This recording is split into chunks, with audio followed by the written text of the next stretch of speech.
എല്ലാവർക്കും നമസ്കാരം. നമ്മളെപ്പോഴും കേൾക്കുന്ന ഒരു വാക്കാണ് സ്ട്രെസ് എന്ന് പറയുന്നത്, അല്ലേ? എന്താണ് സ്ട്രെസ്സ്? നമ്മുടെ ഒരു ഇഷ്യൂ, ഒരു പ്രശ്നം അല്ലെങ്കിൽ ഒരു ചിന്ത നമ്മളെ മാനസികമായിട്ട് ബുദ്ധിമുട്ടിക്കുന്ന ഒരവസ്ഥയാണ് നമ്മൾ സ്ട്രെസ് എന്ന് പറയുന്നത് പൊതുവെ, അല്ലേ? മെൻ്റലി ഞാൻ ഭയങ്കര ബുദ്ധിമുട്ടിലായിപ്പോയി. അത് കാരണം കൊണ്ട് ഒന്നും ചെയ്യാൻ പറ്റുന്നില്ല. എൻ്റെ കൈയും കാലും ആടുന്നു. എനിക്ക് സ്വസ്ഥമായിട്ട് ചിന്തിക്കാൻ പറ്റുന്നില്ല, അല്ലേ? ഒരു സ്ട്രെസ്സ് വരുമ്പോൾ നമ്മൾ പെട്ടെന്ന് പറഞ്ഞു പോകുന്ന കാര്യങ്ങളാണ്. എന്നാൽ ഈ സ്ട്രെസ്സിലൂടെ ദിവസവും ഒരുപാട് തവണ ഈ സ്ട്രെസ്സുകളിലൂടെ കടന്നു പോകുന്നില്ലേ നമ്മൾ? ഇപ്പോൾ ഒരു കോമൺ ഒരു അസുഖത്തിൻ്റെ പോലെ, പനി, ചുമ, ജലദോഷം എന്നൊക്കെ പറയുന്ന പോലെയായി സ്ട്രെസ് എന്നുള്ളത്. സ്ട്രെസ്സിനെ ഒരു അസുഖമായിട്ട് കാണേണ്ടുന്ന ഒരവസ്ഥയാണ്. എന്താണ് നമ്മൾ ഒരുപാട് ക്ലാസ്സുകളിൽ പോയി പഠിച്ചിട്ടും സ്ട്രെസ്സിനെ നമുക്ക് ഹാൻഡിൽ ചെയ്യാൻ പറ്റാത്തത്? സ്ട്രെസ്സിനെ നമ്മളെപ്പോഴും ഒഴിവാക്കാനാണ് ശ്രമിക്കുന്നത്.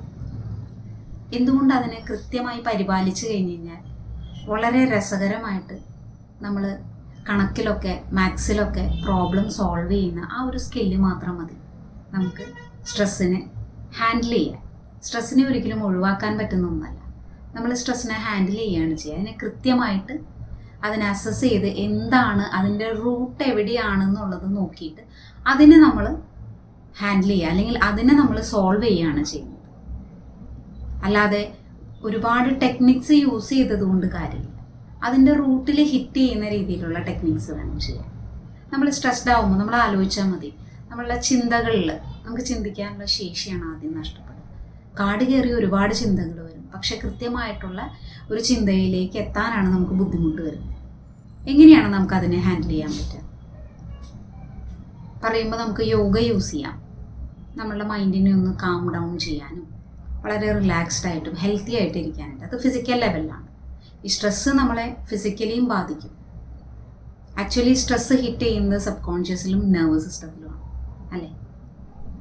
നമ്മളുടെ കുറേ സ്ക്രിപ്റ്റുകൾ, നമ്മളുടെ ഉള്ളിൽ കിടക്കുന്ന കുറേ സ്ക്രിപ്റ്റുകളും കാര്യങ്ങളും, അതുപോലെ തന്നെ നമ്മളുടെ ഇപ്പോഴത്തെ സാഹചര്യമൊക്കെ കണക്ട് ചെയ്ത് നമ്മൾ ആവശ്യമില്ലാത്ത കുറേ ഇതിനകത്തേക്ക് എത്തുകയാണ് ചെയ്യുന്നത്. കുറേ കാര്യങ്ങളിലേക്ക് നമ്മൾ എത്തിപ്പെടുകയാണ് ചെയ്യുന്നത്. നമ്മൾ ആലോചിച്ചായിരുന്ന കാര്യമല്ല അവസാനത്തിലേക്ക് എത്തുന്നത്. അപ്പോൾ നമ്മൾ ചെയ്യേണ്ടുന്നത് എന്താണ്?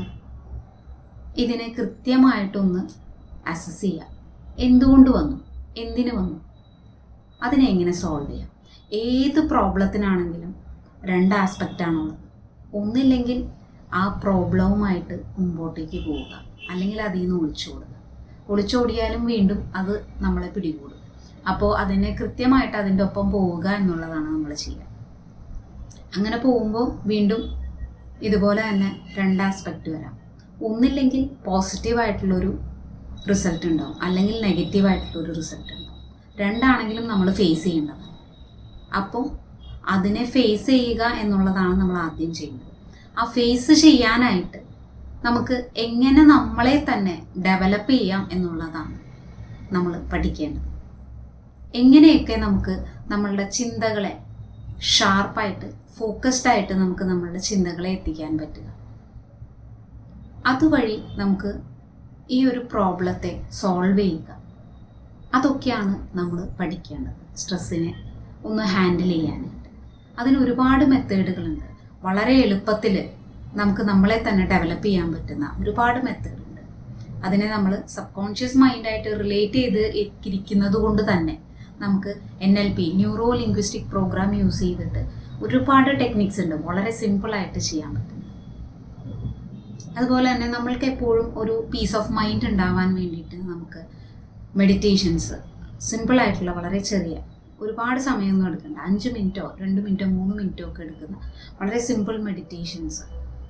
അതുപോലെ തന്നെ പെട്ടെന്ന് സ്ട്രെസ്ഡ് ആകുമ്പോൾ നമ്മളുടെ ഫിസിക്കലി വരുന്ന കുറേ പെയിൻസ് ആൻഡ് ഏക്സ് ഉണ്ട്, വേദനകൾ പല രീതിയിൽ വരുന്നത്. അതുപോലെ തന്നെ നമ്മളുടെ BP കൂട്ടുക, ഹാർട്ട് ബീറ്റ് കൂടുക, അതായത് പാൽപിറ്റേഷൻ കൂടുക.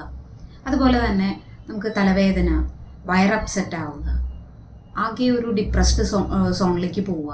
ഇങ്ങനെയുള്ള കാര്യങ്ങളൊക്കെ നമ്മൾ ഫിസിക്കലി ഈ സിംറ്റംസ് ഫേസ് ചെയ്യുക. ഈ സിംറ്റംസിനെ നമുക്ക് ഒഴിവാക്കാനായിട്ട്, സഡനായിട്ട് നമുക്ക് അതിൽ നിന്നൊന്ന് റിലീവ് ചെയ്യാനായിട്ട് നമുക്ക് നോൺ മെഡിസിനൽ തെറാപ്പീസ്, അതായത് സുജോഗ് തെറാപ്പി, അക്യൂപ്രഷർ, അതുപോലുള്ള തെറാപ്പീസ് നമുക്ക് യൂസ് ചെയ്യാൻ പറ്റും. അതുപോലെ തന്നെ ഈ എയ്ക്സ് ആൻഡ് പെയിൻസ്, അതുപോലെ തന്നെ ഫിസിക്കൽ ലെവലിനെ നമുക്ക് കംപ്ലീറ്റ്ലി ഹെൽത്തി ആക്കാനായിട്ട് നമുക്ക് യോഗ പോലുള്ള പ്രാക്ടീസസ്, അല്ലെങ്കിൽ നമ്മളുടെ ആ ഒരു എക്സ്ട്രാ പോസിറ്റീവ് അല്ലാത്ത എക്സ്ട്രാ എനർജിയെ കംപ്ലീറ്റ്ലി റിലീവ് ചെയ്യാനായിട്ട് നമുക്ക് മൂവ്മെൻറ്റ്സ്, ഫ്രീ ഫ്ലോ മൂവ്മെൻറ്റ്സ് ഒക്കെ ചെയ്ത് നമുക്ക് വളരെ റിലാക്സ് ചെയ്യാം. നമ്മൾ സ്ട്രെസ്സ് റിലീസ് ചെയ്യാൻ ഫോക്കസ് ചെയ്യുന്ന മെത്തേഡ്സ് ആണ് NLP, അതുപോലെ തന്നെ yoga, non medicinal therapies, meditation, സിമ്പിളായിട്ടുള്ള മൈൻഡ്ഫുൾനെസ് മെഡിറ്റേഷൻസ് ഒക്കെ. അപ്പോൾ ഇത് മാത്രം മതി നമുക്ക് വെറുതെ കുറച്ച് സമയം കൊണ്ട് തന്നെ നമുക്ക് നമ്മളുടെ ആ ഒരു ലെത്താർജിയൊക്കെ മാറ്റി ആ ഒരു പോസിറ്റീവ് വൈബിലേക്ക് കൊണ്ടുവരികയും നമ്മളുടെ മുമ്പിൽ നിൽക്കുന്നത് എന്താണോ അതിനെ കൃത്യമായിട്ട് ഹാൻഡിൽ ചെയ്യാൻ പഠിക്കാനും നമുക്ക് ഈ വളരെ കുറച്ച് സമയം കൊണ്ട് ചെയ്യുന്ന ഈ ടെക്നിക്സ് മാത്രം മതി. അപ്പോൾ എല്ലാവരും ഈ ഒരു സെഷനിലേക്ക് ജോയിൻ ചെയ്യുക. നമുക്ക് സ്ഥിരമായി നമ്മൾ കൊണ്ടു നടക്കുന്ന ആ ഒരു ബുദ്ധിമുട്ടിക്കുന്ന സ്ട്രെസ്സിനെ നമുക്ക് വളരെ എളുപ്പത്തിൽ ഒരു മാത്സിലെ ഒരു പ്രോബ്ലം സോൾവ് ചെയ്യുന്ന ആ ഒരു മെൻറ്റാലിറ്റിയോട് കൂടി തന്നെ നമുക്കതിന് പെട്ടെന്ന് തന്നെ നമുക്ക് ക്ലോസ് ചെയ്യാൻ പറ്റും. അപ്പോൾ താങ്ക് യു സോ മച്ച്.